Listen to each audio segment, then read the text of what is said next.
Thanks for coming for this part of the conference. I'm Dr. Christine Candler, and I'm a dermatologist up in Boston. And the reason why I am here today is because of my brother.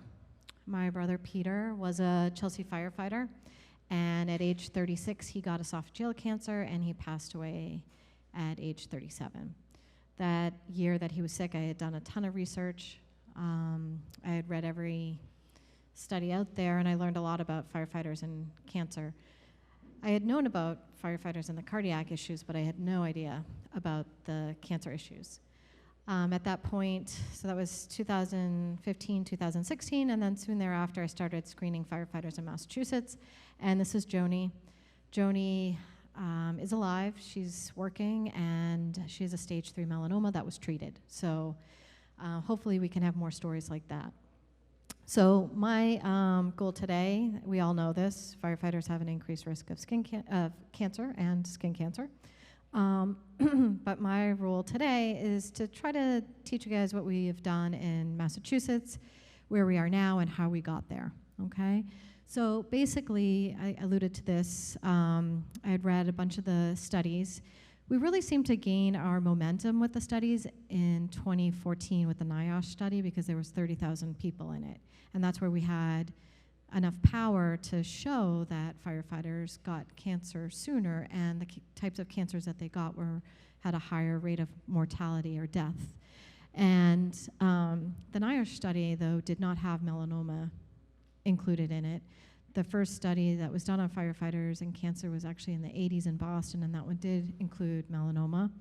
But the largest study looking at a big population was the Nordic study, and that study was significant for a couple things. Number one, it showed that melanoma could happen in firefighters as early as 40 years old, and it also showed that prostate cancer can happen in firefighters as early as, or as young as 40. Those were also shown in the most recent meta-analysis, so we have a lot of good data now. The issue is that we need to work on basically the US task force cancer screening recommendations, because until those change, it's still going to be hard to get the screening tests that we want, or that the firefighters deserve, to screen them for cancer in an appropriate manner. And so when my brother first got sick, I started thinking about this a lot, and I actually called the person at Tufts that was on the committee at that point at the US task force. And until we have data, we really can't do anything. And until we have data, the insurance companies aren't going to pay for it. And until we have data, it's hard to get a primary care doctor to write for a test when we need to educate them more about the risk of firefighter cancers. And also, it's hard for them to write a test that they don't know how to code for, or they wonder if it's really going to be covered. And so you can see, as you already know, that there's a lot of difficult issues here. And then finally, doctors in general don't want to do harm, and we don't want to just order a test if it's not valid or isn't going to give us good information.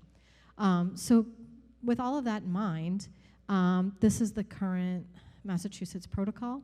And so what happens is that a fire department in a town or a city will call Abby Baker at the Department of Fire Services, who then initiates them for the taking action in the fire service class. That's free. You folks can get that too. The National Fire Cancer Support Network has it. It's awesome. They just updated it.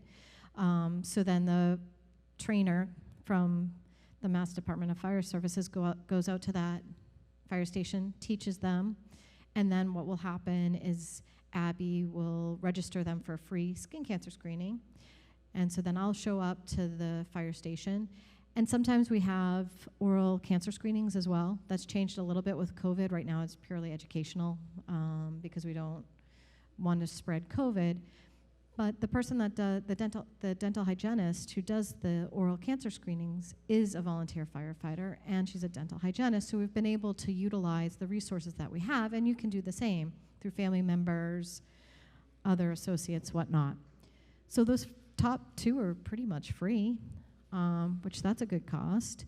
And then finally, once the firefighter has done the first 2, they can qualify if eligible, and eligibility is determined. They have to be a Massachusetts state citizen because it's a grant from the Massachusetts government, legislature. And they have to be at least 40, be in the fire service for 10 years. So once that happens, they can get their low-dose lung CT. We actually, in the grant language, we had written in that if a person didn't live in Massachusetts, some Massachusetts firefighters live in New Hampshire, they could pay the cost of the CAT scan themselves. And so we've been also able to get around some of the eligibility issues. If people want to pay for it, they can pay for it. They don't have to have been on the force for 10 years. That test wouldn't have really helped my brother because he was 36. So if someone is really worried, they can pay $200. So what we were able to do is it went out to bid, and we bid it to the cost to be Medicare rates. And so we were lucky UMass applied and was accepted.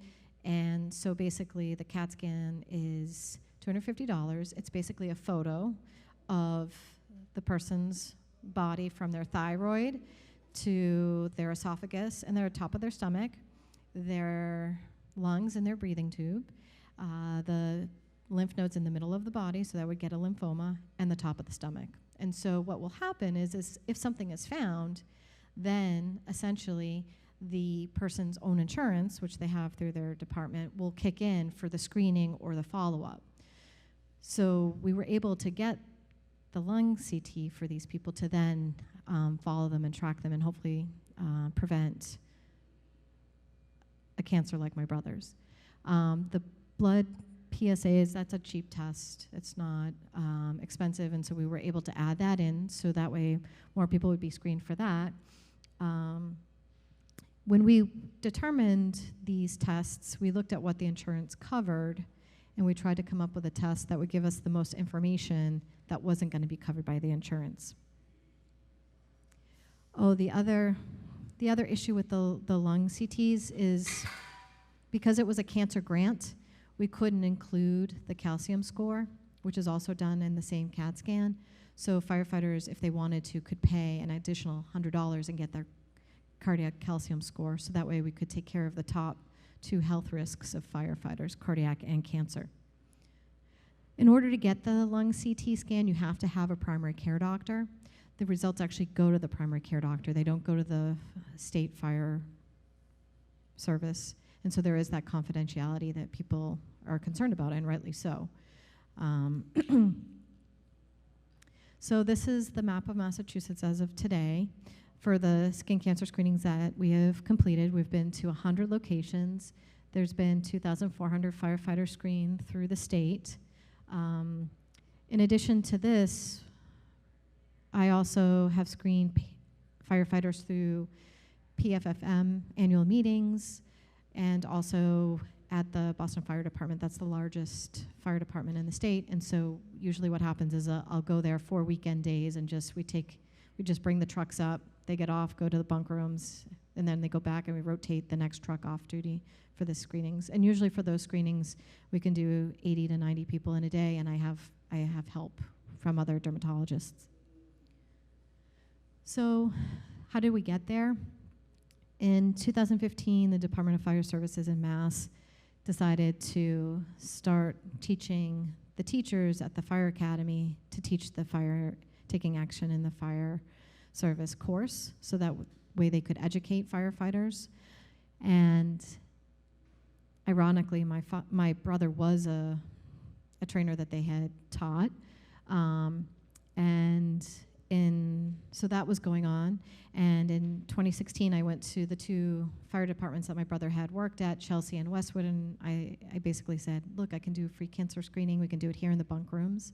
And then I worked and spoke with the union, started the union. I would go to a few union meetings, educate folks about melanoma and skin cancer, and I approached Boston Fire Department as well.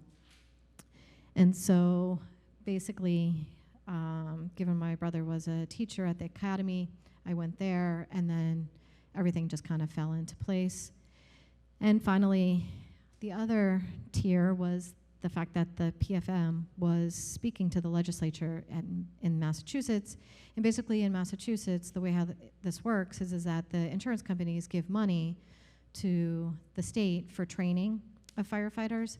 And so the PFFM asked if some of that money could be earmarked for cancer screening. And so that's how we were able to get that grant money. So when I show up to do a skin cancer screening in the fire stations, these are the handouts that I recommend and we give out. So this is excellent. It's an app. Everyone can download it into their own phone. And every fire you go to, you can record. You can record the date, you can record the type of fire, the location of the fire, where you were in the building, if there are any bizarre chemicals involved. And this is important because God forbid, years from now you get sick, you don't have to go through all those logs and try to piece it all back together. A couple clicks every time you go to a fire will allow you to be in control of your data. This is the other handout that I really like. This is, the graphics are great. You can download this from the internet. It explains your job as a firefighter, as a tactical athlete.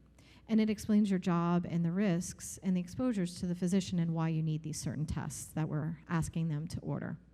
So I'd recommend that you print it out, give it to all the folks where you work, tell them to bring it when they go for their annual exams.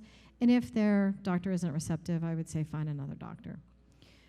What we've done in Massachusetts is when we give these out, we ask around, hey, do you have a doctor that follows these guidelines? And if they say yes, we ask for that doctor's name. We have a list, and then we try to feed it forward. I don't know any of those doctors personally, but we give out their names a lot. We already talked about the state legislature. I'm going to go to the next slide. We also give out this handout. It's the top 11 things that you can do to lower your own risk of occupational cancer. There's some great actions that you can take. And also they have a lot of other great handouts that we'll post in fire stations, like no gear beyond this point.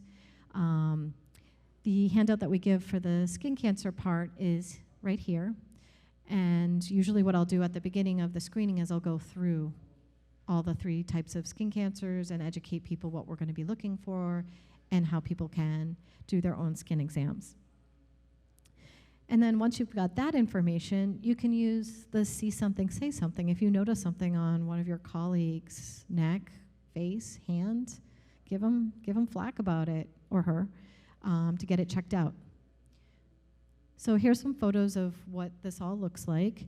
So here, this is at the Fire Academy. So we also screen the recruits when they first come in. And so here we are doing the skin exam. This is an example of a spot check. So you can have one spot looked at, just your head looked at, above the waist looked at, or full body. We try to get people to do the full body, so that way we can check the backs of legs, the back of backs where you can't really see anything. Here is an example of the oral screening setup for the oral cancer. So you really don't need a lot of equipment. Here we are in Duxbury. So this is Abby Baker and I and some of the fellow firefighters. In the stations, I just use the bunk rooms, and I'll bring some bright lights. Here we are. Sometimes I'll use the special operations vehicle. It's a little loud, but it's got air conditioning, and it's got good lights. So we can do these at exhibits. We can be pretty mobile with this. So let's talk about skin cancer. So melanoma, 1 person in the US dies of melanoma every hour. The usual person who gets melanoma in this country is a 65-year-old Caucasian male. And so now we know firefighters, because of the Nordic study and these other meta-analyses, can get it 40. So that's a big difference. This is a melanoma in a firefighter. So basically, the Academy of Dermatology has come up with a little saying, ABCD. So that way you can know what to look for. So A is for asymmetry. So this lesion here is not a mirror image if you draw a vertical line or a horizontal line. The next one is border. These borders are bumpy, and some of them are a little fuzzy, like someone took a eraser to it and kind of smudged it a little bit. C is color. This thing has like 5 different colors in it. We want all your spots just to be one color. Or if there's one mole or freckle that's a different color than everybody else and it stands out, then you should get that looked at. Diameter is basically the bigger a spot is, the more chance of something going wrong. And then finally, we have evolving. So what I'll say to folks is, I've screened you for all of these, and everything looks great. There's one spot that I'm just not sure about. Let's take a picture of it with your cell phone. Let's set an alarm for 3 months, have someone in your family, if it's on your back, or you, if it's on the front. Take a look and just compare. If it looks exactly the same, great. Set your phone for another 3-4 months, and then do it again. And if it changes, then you know what you need to do. You need to give your doctor a call. The best thing, too, is that you have a photo of what it looked like before, so there really shouldn't be a question about what needs to happen, because it's clearly changed. It needs to come off. So melanoma is the worst type of skin cancer. Then we have 2 other skin cancers. This one is the basal cell, and I like to think about it as the basal cell being the best one. It grows slowly, it doesn't spread, it will grow locally, but it's very rare for it to spread to other parts on your body. And so they kind of look like pimples, like this one over here. It's a little pearly, it's a little shiny, it's a bump. This one actually happens to have some pigment, that brown, which is rare but can happen. So if you have a pimple that it's been there for more than a month or 2 months, it's not a pimple. Or if you keep getting a boo-boo in the same spot, it heals up a little bit, then it comes back, heals up a little bit, comes back, get it looked at. Another big story with basal cells is, I just keep cutting myself shaving. It's not that. It's the blade, the pressure of the blade on your skin, on the cancer, just makes it fall apart. Cold sores never last more than a month. If you think you have a cold sore and it's been there for more than 2 to 4 weeks, it's not a cold sore. That's huge. The next slide is squamous cell. So this is the middle of the road cancer. Most of these people do well, but there is the potential for it to spread to other parts of your body. So your skin should always feel smooth, nice and smooth. It shouldn't feel rough. It shouldn't feel gritty. If it feels rough or gritty, then you want to put Vaseline on it every day for like 2 weeks, and then it should be gone. If it's not gone, it could be something like this, a squamous cell, or it could be eczema, psoriasis, an infection. Who knows? It just needs to be looked at. Once again, here's that cold sore. That's not a cold sore. And then there on the top of the ear is that rough, scabby squamous cell. For some reason, and we don't know why, ears and lips are high risk for squamous cells in terms of they can spread quickly and easily to the inside of the body. So you really, really want to take it to heart that cold sores do not last more than 2 to 4 weeks. So here's some other squamous cell carcinomas that can look pretty gross. Here's a crater, a nodule with a crater in it, rough horn, and then another rough spot on the scalp. So basically for any type of skin boo-boo, it should be healed within 2 weeks and gone. If it's just flaky, feels rough, bleeding occasionally in the shower, those are all the things that you want to look for. So the other thing that I want to teach you guys about is when you're trying to get resources that you can't get through traditional means, clinical trials or clinical studies or local universities are a great way to get stuff done. So this, you can all go to this website. It's going to look like this. You're going to click recruiting and not yet recruiting studies, type in Firefighters, and then you'll get a screen like this. And so what's on the top of this one is the Mass General lung CT study that's ongoing. And so any firefighter that goes to Mass General can get a lung CT, similar to the ones that are happening in the state of Mass.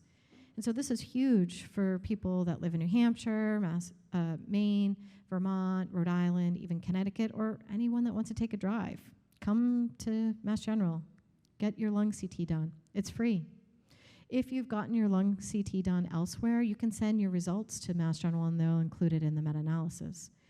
With COVID, I'm hoping that there'll be more remote or login options for research. Here in Florida, Miami has all their great studies. So definitely check this website. And check it more than once, because things are always changing. So here, this is the final slide. These are all the resources. The top is my email, so if you have a question, shoot me a line. The next one down is the American Academy of Dermatology's telephone number. So they have this cancer screening program that's been going on for 30 years. There's no reason why it can't be applied to firefighters. We know you're at risk. And I would argue you're underserved. I mean, who can find a dermatology appointment these days? So what you're going to want to do is call that number. You can try to see if they can hook you up to a dermatologist. I'm actually speaking with them later this week and next month to try to help that along. If you've got a training program, a dermatology training residency program, that's a great resource. And then finally, your local dermatologist, call them, call the office manager, ask if there's any dermatologists that are part of that practice that want to help out and do some free cancer screenings. There's the email for the Mass General Hospital Lung CT study. There's the National Firefighter Cancer Support Network. They have great classes, a lot of great handouts. And then finally, the clinical trials. So that concludes my talk.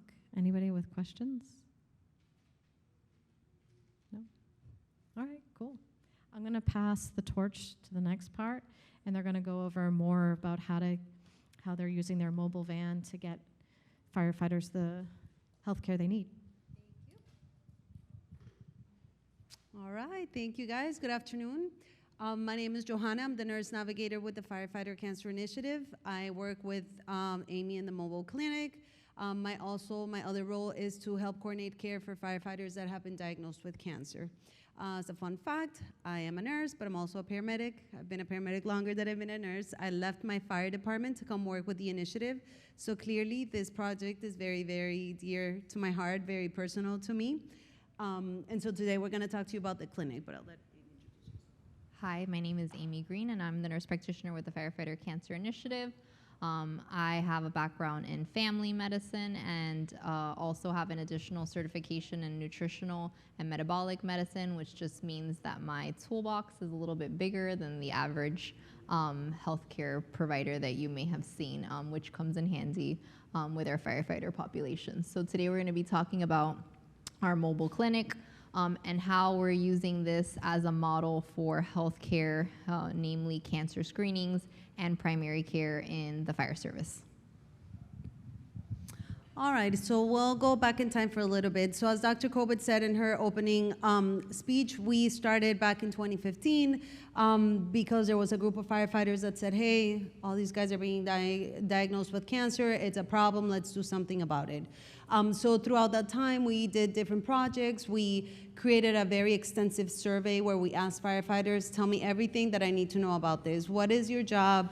What are your decontamination procedures? When was the last time that you went to the doctor? How often do you go? All those things. And what we found through analyzing through some of that data is that most firefighters don't really go to the doctor to get just a general wellness clinic. As a matter of fact, I always joke about it and say, you probably haven't been to your doctor since you left your pediatrician's office. And most of the times it's a yes. So then we identified a problem and we said, all right, so how about we create a clinic where we can do cancer screenings, a clinic that it's only for firefighters, and let's see how that goes. So that's what we did in 2019. We opened up our cancer prevention and wellness clinic. We had locations or have locations in Miami, Broward County, and here we have Coral Gables in downtown Miami to just try to expand, right, and provide the services. Back when we opened up in 2019, we had a very specialized approach, right? So we had an oncology certified nurse practitioner, that was great, but we were also getting feedback that we were very limited to what we can do, right? Because now we have to follow the standards so that the insurance covers the visit, and it was very complicated. And it was somewhat like a dissatisfier because not everybody was getting, screened. So if you were on your 30s, your visit was a little bit less complex than, somebody in their 40s or 50s. So with that feedback, what we did is we revamped the whole thing. So we said, all right, so what do we got to do to make it better? So we got credentialed under family medicine. We hired Amy as our nurse practitioner, who comes with an extensive background in primary care. And then we went mobile because a lot of the other feedback that we got was, if you come to us, though, then now we're talking. So that's what we did, right? Because who wants to get out of shift after being 24 hours to come to a clinic? No. So what we did is we created the mobile van, and hoping that we were going to partner up with towns, cities, municipalities, counties to say, hey, we'll do your physicals, but we're going to come to you. Let's make a deal. So that's exactly what we did. So this is our team. So our team is the perfect marriage between scientists and the clinical world, right? So we have Dr. Kobitz, Dr. Caban-Martinez, and Dr. Sali, who are spearheading the Firefighter Cancer Initiative. And then Jessica McIntyre, who's our Director of Clinical Operations at Sylvester, with Amber Thomas. They are on the clinical world, so they were the ones that figure out how do we make a clinic on a van, basically. So that was the brains. And then we have Dr. Christopher Pault, who's our medical director. He specializes in sports medicine, but as a fun fact, his dad was a retired firefighter from FDNY. So this is also very dear to his heart, because anytime you have a personal interest, then it just becomes that more and more special. And then there's Amy and I. So going back to, the feedback that we got, and we said, okay, what is it that we need to be doing with firefighters? That is the million-dollar question, right? Like, nobody knows. So what we said is, okay, let's figure out what are the components that we need to have, right? So we have to have cancer screenings, we have to have a comprehensive physical exam, we have to do labs, hearing, vision, mental health. All those components is what we put out on the mobile clinic. So Amy's gonna get into detail. Okay, so where did we base our guidelines from? So we went back to our 1582, right, that you guys are familiar with, Chapter 7, which is the guidelines that the closest thing we have to firefighter guidelines. So they're like the U.S. task force for firefighters. So we use that as our guide, but then with our research team, looked at the different research on what cancers basically you guys are at increased risk for, and then went above and beyond 1582. So then we put together, so what does that look like in actual practice, is all these different arms. So the first arm is our comprehensive health history and physical exam. So as a clinician, this is like the foundation, right? If I have any clinicians in here, this is like what you're taught in medical school or wherever you went to school. This is the foundation of everything we do with our patients. It's super important that you capture important history from the firefighters so that we can order the appropriate screening tests. So sometimes it's like pulling teeth, but we get it all out. So we use a hybrid system of both pre-visit screening questionnaires combined with an actual lengthy interview process once you're like on the vehicle. So those two things guide us. And then that way we're able to get a lot of information, not only from things about their occupational history, how long have they been on, what kind of decontamination practices do they use, what are they doing with their gear, and then also lifestyle questions, right? Because things like your diet, how much physical activity you get, how much sleep you're getting at night, how much caffeine intake, all of these things will actually affect your cancer risk. So we want to make sure that we're capturing that. And then the other thing that affects your cancer risk is if you're actually getting screened, right? You only will get the screenings that you know you need, right? So if you're, 60 and you don't know that you need a colonoscopy, you've just never had a colonoscopy. And I've definitely had patients like that, right? So we want to make sure that we're making sure that we ask the firefighters, what kind of cancer screenings have you had? When was the last time you had your skin checked? When was the last time you did have a colonoscopy? And they're like, look at you, like, what is that? So we capture that, and then anything that they're missing gets ordered, and I'll talk a little bit more about that process. And then we do a detailed head-to-toe physical exam, which then lets me capture as a clinician if there's anything abnormal on physical exam that maybe they haven't told me yet in their history, okay? And that guides everything moving forward. And then the next slide.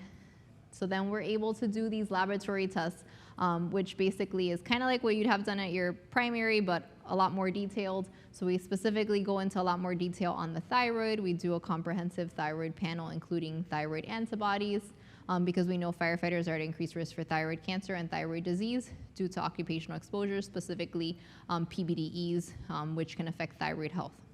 And then we do additional cardiac risk biomarkers, which can help guide our testing that way, because that's another thing that firefighters are increased risk for, heart disease. And then something like vitamin D that we screen on all our firefighters, right? Because vitamin D increases risk for cancer, also is linked to other health alterations, bone health, heart health, autoimmunity, everything you name it, vitamin D is tied into it. So we screen for that and address that. And then hormone testing, because as we know, due to the shift work, we do see hormone health and hormone alterations in the fire service. So we test for that. And then PSA, depending, we start screening for the most part at age 40, but if there's family history, we start screening earlier. And then infectious disease testing, because obviously they're on the back of the truck with strangers, so we want to make sure they haven't picked up something that we don't want them to take back home with them. And then something as simple for a urine test, right? Something as simple as a UA, right? It's very simple, inexpensive test, is able to tell me a lot about the patient, right? If there's any blood in that urine that's never normal, so that's able then to guide me to then order additional testing. Same thing with our stool test, blood in the stool, never normal. So if they don't qualify for a colonoscopy or they're in the in-between years, so just so you guys know, colonoscopies for the most part start in the general population at 45, but at firefighters we recommend starting at age 40. And then obviously if you have a family history, sometimes it's even earlier than that. And then in the general population, it's about every 10 years if it's normal that you would go back. But in firefighters, we never wait that long. You would go every 5 years. In those in between 5 years, we recommend stool testing for blood in the stool, which basically would be a way of catching any microscopic blood that is never normal that then needs to be worked up.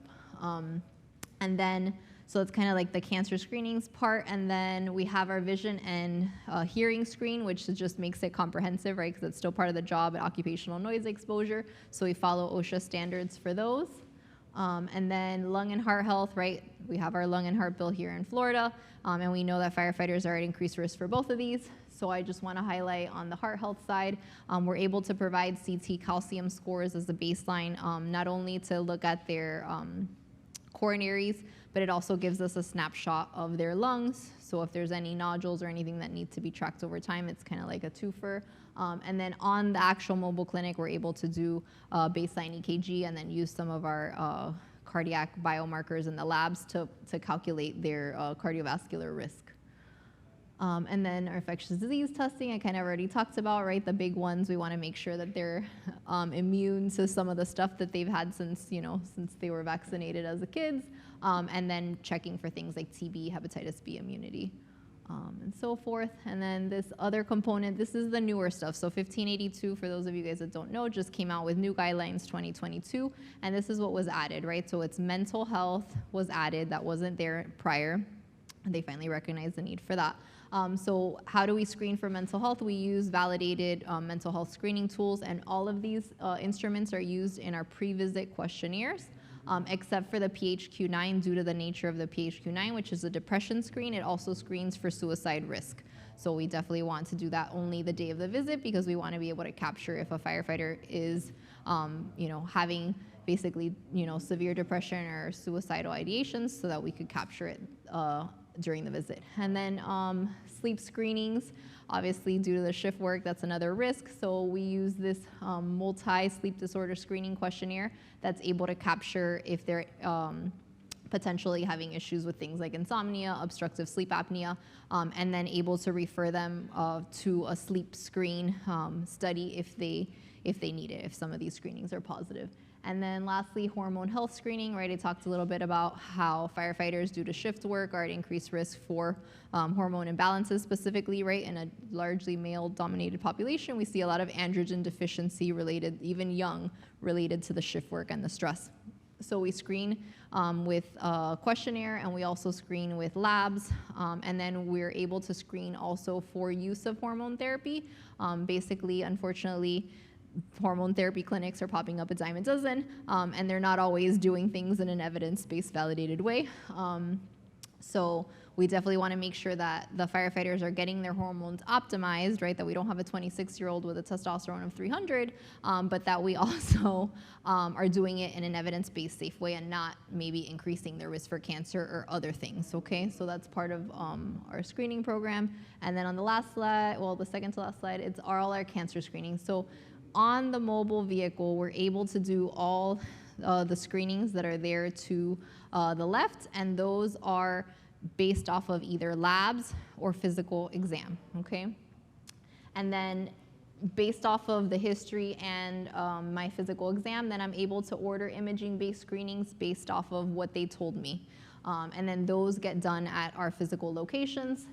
Referral-based screenings for anything additional above and beyond that they would need, like a skin cancer screening, full body screen, then we also refer them for those. Same thing with the colonoscopy, that's a direct referral, not to GI, but straight for the colonoscopy.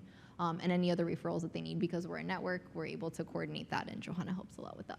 And then lastly, right, we have our education that we're able to provide, right? Firefighters need to know what they're at increased risk for, what screening tests they should be doing, and then what lifestyle prevention things can they do, you know, on the job, like all the things that, you know, decontamination practices and things like that, but off the job or on the job, like what they're eating, how much physical activity they're doing, knowing how important something like sleep is. So we provide that education as well. And then, so how does all of this get paid for? That's the million-dollar question. So there's different models that you can use to get this paid for. So one is, so some fire departments have a self-funded insurance, meaning kind of like you guys work with the insurance on what you guys want to include as part of what's covered under your plan. So in that model, you'd be able to partner with the insurance company, tell them kind of what you wanted included in that plan, and then everything would get billed to the insurance and paid for through the insurance. In the second model, we'd cut out the insurance company, right, because they're too complicated anyways, so we're just gonna go with a full cash-based model. Everything from the visit to the labs to the testing will all be cash-based. And then the last model is a combination model, which is the model that we use, which is basically a hybrid model between the two. We use the insurance for what the insurance will pay for. So insurances will pay for your annual physical, and it's usually at a no copay to yourself. They will pay for a CBC, chemistry, right? All these basic lab tests, a UA, inexpensive tests that they want you to have because they're screening tests. So what they pay for, we use. And then special tests such as like the CT calcium score that aren't standard tests, then we have special cash prices that we've developed based off of Medicare rates for the tests above and beyond that goes outside of the task force guidelines. And a little 2 cents about the task force guidelines. Unfortunately, there's no guidelines that are specific to firefighters outside of NFPA because really task force doesn't apply to firefighters. Each guideline clearly states that it's for people of average risk, which eliminates a whole class of people. So we definitely need to work moving forward to kind of make clearer guidelines for firefighters based, you know, that are evidence-based and based off of the research findings. Other logistical questions that we've gotten asked, we show up, you want to kind of go through like. Yep, so going back to this model, right, and how we started the mobile clinic. So in January, we started with the City of Hialeah Fire Department. They were interested in providing physicals for their firefighters. And so what we did and how this all came to fruition is because they were already looking into doing this, right? This is something that their union stated in their contract, you have to be able to provide us with some screening. So what we did is we partnered up with the city. There was, you know, a lot of going back and forth, of course, but we finally came to this partnership where the city decided that they were going to pay for it, and then, like Amy explained, use their insurance, right? And so once that happened, the logistics or how we are doing it is Amy and I are in the van. We go 3 days a week, so we go Tuesday, Wednesday, Thursday, so we can capture ABC shift, because in South Florida, they're most ABCs. There are a few Ds, but for the most part, it's ABC. And then we see 6 firefighters a day. So what that department did that was interesting was they take both units out of service, and they have so we get there early in the morning, obviously, because we're drawing blood. We have them fasting. But instead of having you wait until 3 o'clock to draw your blood, we're going to do everything in the morning. We grab an extra tube just in case there's anything that we need to add based on the conversation that you have with Amy. And then the first, like the morning crew, stays to do their visit, right? So we do one at a time. That's where we do the EKG, the audiogram, all that good stuff. And then in the afternoon, they train. And so in the afternoon, those guys that were training in the morning, then they come and are seen in the clinic in the afternoon. So they're actually utilizing their time because they are putting in some training hours that you're still required to do. And then, you know, we're also getting their physicals done. So So if you guys have any questions. Yes. I have no idea, honestly. I'm not sure what LifeScan is going for nowadays, so I don't know. The other presenter, right? We use Medicare rates. So when you're a health system, you have to use Medicare rates. So the Medicare rate for an annual physical is somewhere between $200 to $200 something ish for the annual physical. And then the CT calcium score through for anyone is $100. And so is the low dose CT. That one is a special program because you have to like qualify for the American Lung low dose CT. And then lab pricing, that just would be based off of what package, depending on how comprehensive you wanted. If it was a comprehensive package, the labs, you could be looking at $200 or so just on labs. So you're looking at kind of the whole package, maybe like 500, 600, something like that. And that's like our prices based off of Medicare rates. That's how the prices were. I don't know how that compares to LifeScan, but yeah. So, and then it's a little bit different, again, because of the hybrid model. So everything that we're doing is evidence-based and then through the health system. So we have to be able to justify like certain tests that we order. So like I can't order a renal ultrasound unless I find something in the urine and things like that. So there's ways we can get it covered, but we just in an evidence-based kind of medical way. No fitness component to it like LifeScan? Not yet. That's something, so Chapter 8 is on the horizon. That's another reason why we partnered with Dr. Paul, because that's something that we'd like to incorporate. Right now, instead of stress testing people, right, we're CT calcium scoring them, which is kind of safer, right? We're not like treadmilling them and having them have chest pain.